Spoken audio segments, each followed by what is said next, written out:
Numbers, chapter 20, Notes on the Pentateuch by C.H.M. Then came the children of Israel, even the whole congregation, into the desert of Zin, in the first month, and the people abode in Kadesh, and Miriam died there, and was buried there. Verse 1.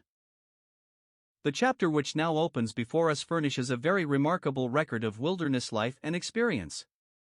In it, we see Moses, the servant of God, passing through some of the most trying scenes of his eventful life. First of all, Miriam dies. The one whose voice was heard, amid the brilliant scenes of Exodus 15 chanting a hymn of victory, passes away, and her ashes are deposited in the wilderness of Kadesh. The timbrel is laid aside. The voice of song is hushed in the silence of death. She can no longer lead in the dance. She had sung sweetly, in her day, she had, very blessedly, seized the keynote of that magnificent song of praise sung on the resurrection side of the Red Sea.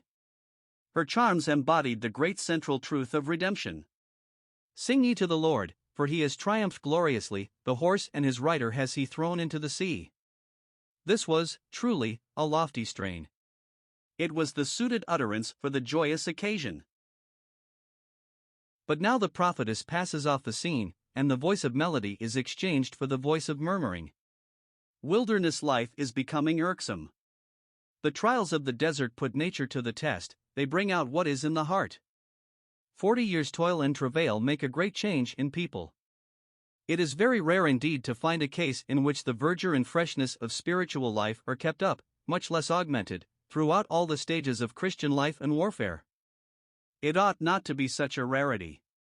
It ought to be the very reverse, inasmuch as it is in the actual details, the stern realities of our path through this world, that we prove what God is. He, blessed be his name, takes occasion from the very trials of the way to make himself known to us in all the sweetness and tenderness of love that knows no change. His loving kindness and tender mercy never fail. Nothing can exhaust those springs which are in the living God. He will be what he is, spite of all our naughtiness. God will be God, let man prove himself ever so faithless and faulty. This is our comfort, our joy, and the source of our strength. We have to do with the living God. What a reality! Come what may, he will prove himself equal to every emergency, amply sufficient for exigence of every hour. His patient grace can bear with our manifold infirmities, failures, and shortcomings, and his strength is made perfect in our utter weakness. His faithfulness never fails. His mercy is from everlasting to everlasting. Friends fail or pass away. Links of fond friendship are snapped in this cold, heartless world. Fellow laborers part company. Miriam's and Aaron's die, but God remains. Here lies the deep secret of all true and solid blessedness. If we have the hand and the heart of the living God with us, we need not fear. If we can say, "The Lord is my shepherd," we can, assuredly add, "We shall not want." Still there are the scenes of sorrow and trial in the desert, and we have to go through them. Thus it was with Israel, in the chapter before us. They were called to meet the keen blasts of the wilderness, and they met them with accents of impatience and discontent. And there was no water for the congregation, and they gathered themselves together against Moses and against Aaron. And the people chode with Moses, and spake, saying, "Would God that we had died when our brethren died before the Lord! And why have ye brought up the congregation of the Lord into this wilderness, that we and our cattle should die there? And wherefore have ye made us to come up out of Egypt, to bring us to this evil place? It is no place of seed, or of figs, or of vines, or of pomegranates, neither is there any water to drink." Verses 2-5. This was a deeply trying moment to the spirit of Moses. We can form no conception of what it must have been to encounter 600,000 murmurers, and to be obliged to listen to their bitter invectives, and to hear himself charged with all the misfortunes which their own unbelief had conjured up before them. All this was no ordinary trial of patience, and, most assuredly, we need not marvel if that dear and honored servant found the occasion too much for him. And Moses and Aaron went from the presence of the assembly to the door of the tabernacle of the congregation, and they fell upon their faces, and the glory of the Lord appeared to them. Verse 6. It is deeply touching to find Moses, again and again, on his face before God. It was a sweet relief, to make his escape from a tumultuous host, and betake himself to the only one whose resources were adequate to meet such an occasion. they fell upon their faces, and the glory of the Lord appeared to them. They do not appear, on this occasion, to have attempted any reply to the people. They went from the presence of the assembly and cast themselves upon the living God. They could not possibly have done better. Who but the God of all grace could meet the 10,000 necessities of wilderness life? Well had Moses said, at the very beginning, "If thy presence go not with us, carry us not up hence." Assuredly, he was right and wise in so expressing himself. The divine presence was the only answer to the demand of such a congregation.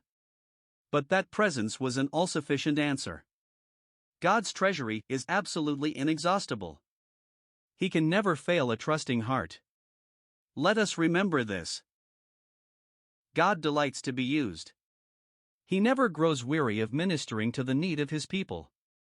If this were ever kept in the remembrance of the thoughts of our hearts, we should hear less of the accents of impatience and discontent, and more of the sweet language of thankfulness and praise. But, as we have had frequent occasion to remark, desert life tests every one. It proves what is in us, and, thanks be to God, it brings out what is in him for us.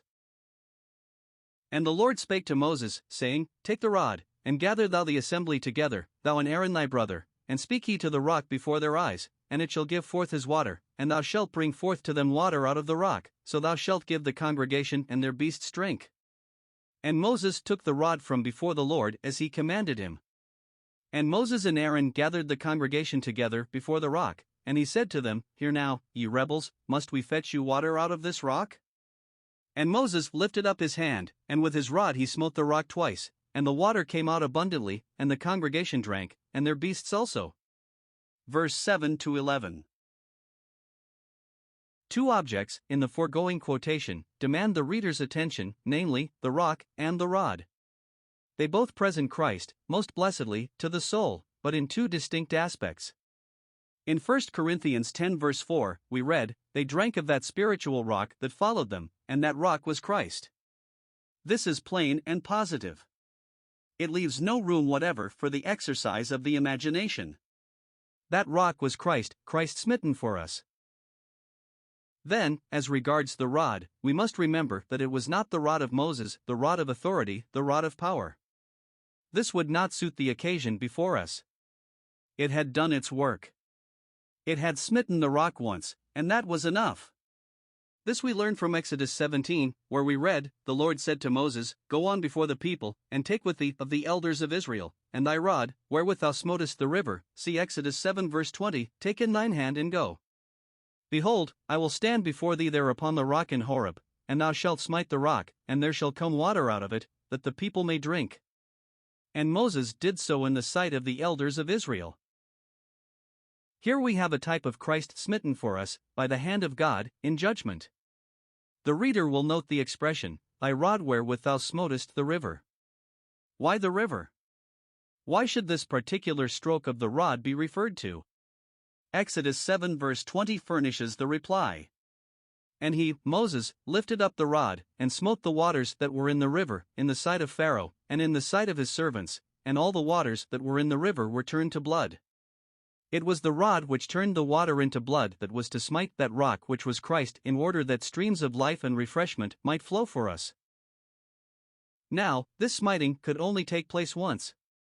It is never to be repeated. Knowing that Christ, being raised from the dead, dies no more, death has no more dominion over him. For in that he died to sin once, but in that he lives to God. Romans 6 verses 9-10, But now once in the end of the world has he appeared to put away sin by the sacrifice of himself, so Christ was once offered to bear the sins of many, Hebrews 9 verses 26-27, for Christ also has once suffered for sins, the just for the unjust, that he might bring us to God. 1 Peter 3 verse 18. There can be no repetition of the death of Christ, and hence Moses was wrong in smiting the rock twice, with his rod wrong in smiting it at all. He was commanded to take the rod, Aaron's rod, the priestly rod, and speak to the rock. The atoning work is done, and now our great high priest has passed into the heavens, there to appear in the presence of God for us, and the streams of spiritual refreshment flow to us, on the ground of accomplished redemption, and in connection with Christ's priestly ministry, of which Aaron's budding rod is the exquisite figure. Hence, then, it was a grave mistake for Moses to smite the rock a second time, a mistake to use his rod in the matter at all. To have smitten with Aaron's rod would, as we can easily understand, have spoiled its lovely blossom. A word would have sufficed, in connection with the rod of priesthood, the rod of grace. Moses failed to see this, failed to glorify God. He spoke unadvisedly with his lips, and as a consequence he was prohibited going over Jordan. His rod could not take the people over, for what could mere authority do with a murmuring host, and he was not suffered to go over himself, because he failed to sanctify Jehovah in the eyes of the congregation. But Jehovah took care of his own glory. He sanctified himself before the people, and, notwithstanding their rebellious murmurings, and Moses' sad mistake and failure, the congregation of the Lord received a gushing stream from the smitten rock. Nor was this all.